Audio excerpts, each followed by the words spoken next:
The Joe Biden train, the Joe Biden train that will lead us to 4 more years of Donald Trump. It's going, it's going, and in just 24 hours, Joe Biden basically bent down and gave blowjobs to rich people in New York City. Excuse my French, and cheered on some segregationists. So just another Tuesday for middle class Joe, right? Former Vice President Joe Biden told a roomful of well-heeled donors on Tuesday night that he wouldn't demonize the rich if he's elected president in 2020. I need you very badly, he told the group. God. I will say this about Joe Biden. Hillary Clinton tried to hide her corruption. She tried to hide her corruption behind closed doors, private speeches. She didn't want to give up the transcripts. Joe Biden's not hiding it. He has no shame whatsoever. If rich people will give him money, he'll do just about anything they ask him to do.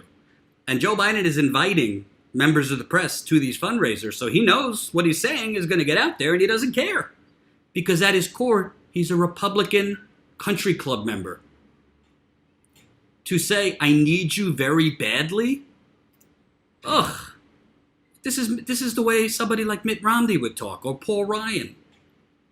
Addressing the 100 or so guests at a fundraiser at the swanky Carlisle Hotel in New York City, Biden said he'd gotten into hot soup with, quote, some of the people on my team on the Democratic side for his earlier comments about rich people being, quote, just as patriotic as poor people. Oh, yeah, it's those rich people that fight the wars, right? That's not a joke, he said. I mean, we may not want to demonize anybody who has made money. Appearing to suggest that his tax plan would not include excessive taxes on the rich, Biden said, no one's standard of living changes if he's elected. The truth of the matter is, you all know in your gut what has to be done. We could disagree in the margins, but the truth of the matter is, it's all within our wheelhouse and nobody has to be punished. No one's standard of living will change. Nothing would fundamentally change. How's that for a campaign slogan? How is that for a campaign slogan? Nothing will fundamentally change. Joe Biden might as well say, if you elect me president, meaning if you give me all your money, I am going to deregulate the financial industry just like we did in the 90s. I'm going to give you like your tax cuts, you like your subsidies I give you now, you wait till I'm elected president because you're getting more. You elect me president, we're going to have a parade down Pennsylvania Avenue or whatever is in D.C. to celebrate you Wall Street patriots. I need you badly. No one's standard of living will change. Does this guy understand that the country has moved radically left? What an arrogant, elitist, wealthy asshole. And again, I credit him. At least he's not hiding it. He's outwardly just bending over and saying, give me what you got. Biden added that though income inequality is a considerable problem that plagues the United States, the rich are not the enemy that's to blame for the wealth gap, he said. When we have income inequality as large as we have in the U.S. today, it brews and foments political discord and basic revolution. Not a joke, not a joke. It allows demagogues to step in and say the reason where we are is because of the other. You're not the other. I need you very badly. I hope if I win this nomination, I won't let you down. I promise you. I have a bad reputation. I will always say what I mean. The problem is I sometimes say all that I mean. Well, Bloomberg's Jennifer Epstein described the scene at Tuesday's fundraiser affluent donors, including former Treasury Secretary Robert Rubin, and former Deputy Treasury Secretary Roger Altman, both Bill Clinton's boys, tucked into hors d'oeuvres like lobster, chicken, satay, and crudites. The group is well dressed, Epstein said, most of them in suits. Well, let me ask you, middle class Joe, if you don't want to demonize Wall Street and you don't want to demonize the rich, who is it that caused the income inequality? Did we just get income inequality by chance? Did this chart and this hoarding of money since 1980 to the top 1%, while the rest of us took a nosedive there? Income inequality? Did that just happen? Somebody pressed the wrong button on a computer? How did this income inequality happen? If the wealthy can't be demonized, and the people on Wall Street, they can't be demonized, and you guys are just great guys, I need you very badly. How did it happen, Joe? Explain it to me. Russia did it. That's a good one. Yeah, maybe Russia did it. Maybe it was Russia, the Chinese. I mean, honestly, this is fucking revolting. Fucking revolting. And if you fund me to get up in Joe Biden's face, you might really like what you have to see. And I might never get into a political event again. Because let me tell you something.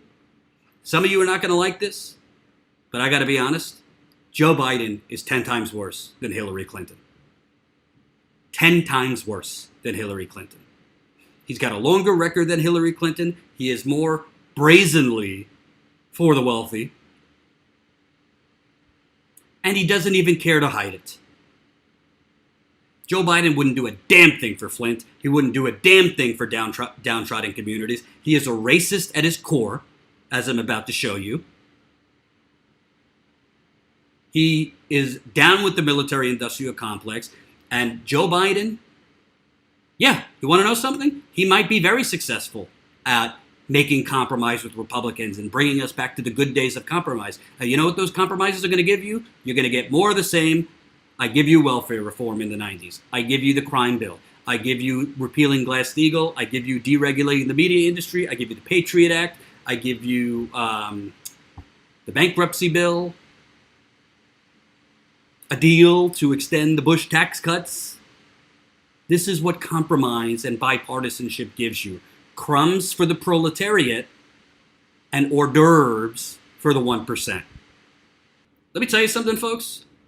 If Joe Biden wins the wins the nomination, he is going to lose worse than Hillary Clinton. And you want to know how I know that? Because he's Hillary Clinton with a penis, only a bigger one. If that makes sense.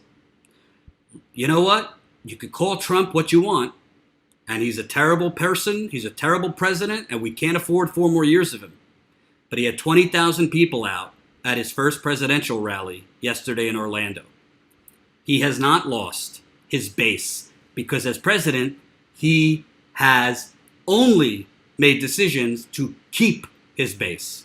And his base is very large, and they're very energetic, and they're not exactly all sane. So Donald Trump is going to get that base out. Donald Trump did have, I believe the number was close to 20,000 people there last night. The only candidate that I think could actually pick off some of Donald Trump's voters is Bernie Sanders. You want to know how I know that? Because the polls show Bernie Sanders does incredibly well among blue-collar, non-college educated workers, in the Midwest states. Those are the voters that put Donald Trump in the White House. Blue-collar, not college-educated voters. You could say what you want about those voters, but that's a huge portion of the Rust Belt, and Bernie Sanders is polling very well with those people. I did a video about that last week. So you're going to run a candidate like Joe Biden, who cannot even fill out a bingo hole. There's empty seats in a bingo hole to go see Joe Biden. I'm being comical, but he's not filling out 20. He can't get, it's hard for him to get 500 people, much less 20,000 people. It's the same thing Hillary Clinton had. Joe Biden is not going to inspire a revolutionary or a historic turnout.